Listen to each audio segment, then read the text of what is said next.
Grace, di ba ang Crayola kay pang color man eh? Oh, sakto. Nga taas po siya. Nga na po siya nilaing nga colors. Gamit ko sa eskwelahan. So ang Crayola di ay kay pang color siya, unya taas po siya, unya na siya lain-lain nga color, unya gigamit siya sa eskwelahan. Ikaw ti Grace, unsa po may masulti nimo aning Crayola? Ako, para sa ako, ang Crayola kay solid siya. Solid, sakto. Naagianan na mo sa eskwelahan at Grace. Mao ba? Unsa pa na ang solid view? Unsa ano ta pagkahibaw nga ang usa ka butang kay solid siya. Ang solid, kay naa siya kaugaling na form. Kung ang kanang Crayola, imo siyang ibutang ani, maura gihapon ang shape. Kay solid man siya, walay na usab. Sakto na agian na gyud ni ninyo. Kung saan po galing Crayola kung ato isuwat, tryan daw na kog suwat ni.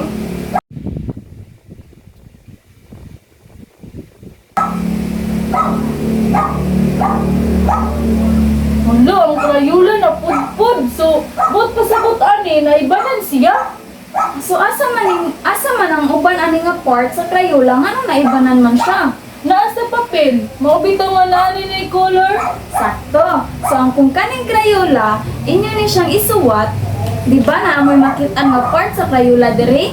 Mao nga ibanan ang Crayola kay nabutang naman siya sa papel ug mao nang naa na siya color.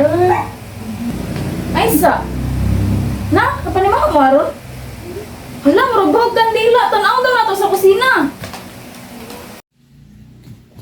Hala, ang crayons nainitan. Hala, di ba ang crayon solid man na? Mahimo lagi siya liquid. Kay gibutang man nato sa grabe ka init nga temperature ang solid nga crayons ganina, mao nahimo siyang liquid. Kay kasagaran man gud sa solid, ug ato siyang ibutang sa grabe ka init nga temperature is mahimo siyang liquid. Ug mao na siya gitawag na to og physical change. Di ba kabantay mo ang porma sa crayons ganina kay nani pa? Pero pagka melt niya, kung unsa nga to ang gisudlan, isunod ra pud siya kung unsa ang gisudlan sa melted na crayons. So mao na siya gitawag na to og physical change or pagbabago ng anyo. Di ba nay nausab sa ilang porma? Ay, mauday ti Grace. Kung ang crayons mainitan, kay mahimo siyang liquid.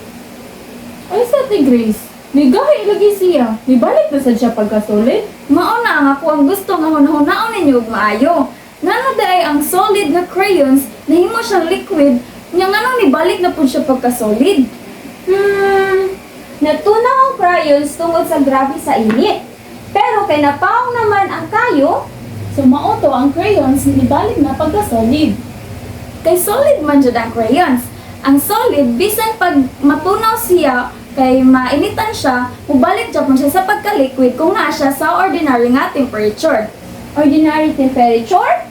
Mao ba na siyang katong dili kayo siya init, dili pud kayo siya bugnaw. Sakto. So, unsa man ang iyong mahuna-hunaan nga kapareha sa crayons? Kandila! Sakto. So, unsa day kapareha sa kandila o sa crayons? So, pareha sila nga mulain ang ilahang forma kung ikon sila sa init. So, pareha sa kandila, kung dagkutan mo ang kandila kay ma-melt siya. So, from solid to liquid. So, pero kung wala na sa kayo, kay mobalik na sa pagka-solid.